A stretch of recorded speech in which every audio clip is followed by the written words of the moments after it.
নমস্কাৰ। আজি বহুত এটা ডাঙৰ গেপৰ পিছত মই এয়া ভিডিঅ' লৈ আহিছোঁ। এয়া ৰাতিপুৱাই খাব লৈছোঁ আজি জিৰা পানী খাই মই এয়া অকণমান ড্ৰাই ফ্ৰুটছ খাই ল'লোঁ। অকণমান নতুন এটা অভ্যাস কৰিবলৈ ট্ৰাই কৰিছোঁ।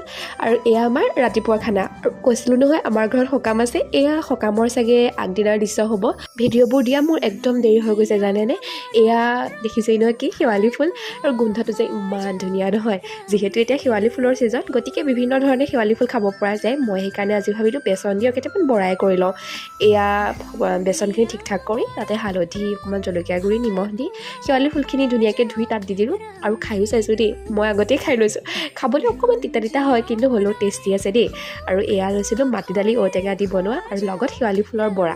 আপোনালোকে বাৰু এনেকৈ খায়নে শেৱালি ফুল? খাবচোন, বহুত ভাল লাগে দেই। আৰু স্বাস্থ্যৰ কাৰণেও ভাল দিয়কচোন। আমি সকলোবিলাক বস্তুত মুখৰ টেষ্টটো চালেও নহ'ব, স্বাস্থ্যৰ কথা ভাবিব লাগিব।